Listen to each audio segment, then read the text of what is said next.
আল্লাহ যেন এই ভাইদের কোরবানিটা কবুল করে। হ্যাঁ, 1,25,000 নাকি 30,000 টাকা দিয়ে এই গরুটা গতকালকে রাতে কিনে আনে রাত 12টা 2টার দিকে। এই গরুটা একটু পাগল টাইপের ছিল, মানে চঞ্চল টাইপের। ওকে যখন ধরে পিক আপ থেকে মানে ট্রাক থেকে নামিয়ে এই যে বিল্ডিংটা দেখতে পাচ্ছেন এই বাসায় নেওয়ার চেষ্টা করে। তো চেষ্টা করার সময় সে মানে দৌড় দিয়ে ছুটে যাওয়ার খুব করে, তখন একে এর মাথায় দড়ি দিয়ে বাঁধা হয় এবং পায়ের ভিতরে বাঁধা হয়। বাঁধার পরেও এরা এরা যেহেতু রাত্রে 12টা 12:30 দিকের ঘটনা, এটাকে কোনো অবস্থাতে ধরে রাখা যাচ্ছিল না। তো পরবর্তীতে সে ছুটে যেয়ে এলাকার ভিতরে মানে তাণ্ডবের মতন আর কি দৌড়াদৌড়ি শুরু করে।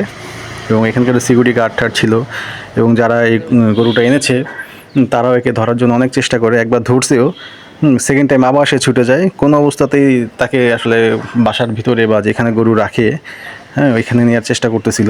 আর যেহেতু আগামীকালকে কোরবানি ঈদ, তো আজকে রাতেই তারা আজকে গরুটা আনছে, মানে একদিন বাসায় থাকবে।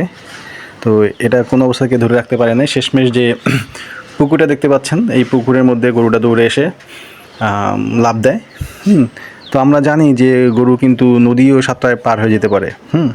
কিন্তু এই পুকুরটা বেশি গভীরতা ছিল না, কিন্তু কাদা ছিল, মানে যেটাকে প্যাক বলে গ্রামের ভাষায়। এটার মধ্যে গরুটা পড়ে যায়।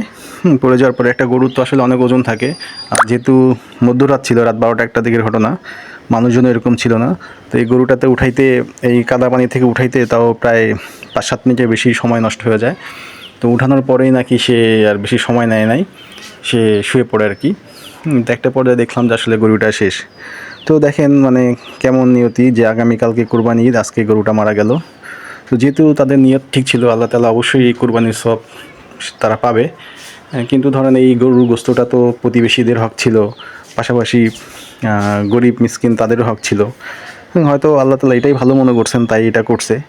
তো আমরা যারা আসলে বাজার থেকে এরকম গরু কিনে আনবো, পাগলা গরু যদি হয়, মানে একটু ধরেন খ্যাপাটে গরু হয়, তাহলে আমরা ওইভাবে তাকে বাঁধবো, বা যে গাড়ি থেকে যখন গরুটাকে নামাবো বাড়ির খুব কাছে নামাবো এবং আশেপাশে কোনো গাছ থাকলে সেই গাছের সাথে বেঁধে রাখবো, যাতে এরকম দুর্ঘটনাটা আমরা মানে এড়াইতে পারি আর কি।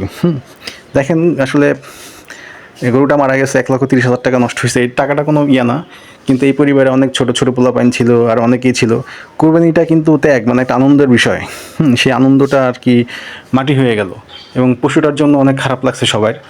আমারও খারাপ লাগছে, কারণ কোরবানির পশুকে অনেক যত্ন করতে হয়, যত্ন করে তারপর আল্লাহর নামে কোরবানি দেওয়া লাগে। কিন্তু দুঃখজনক যে সে যে আদরটা পাওয়ার কথা ছিল, যত্নটা পাওয়ার কথা ছিল, এই গরুটা সেটা পায়নি।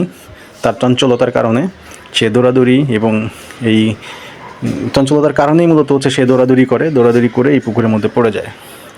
তো আপনারা সবাই ভালো থাকবেন, আল্লাহ সবার কোরবানি কবুল করুক, আমিন।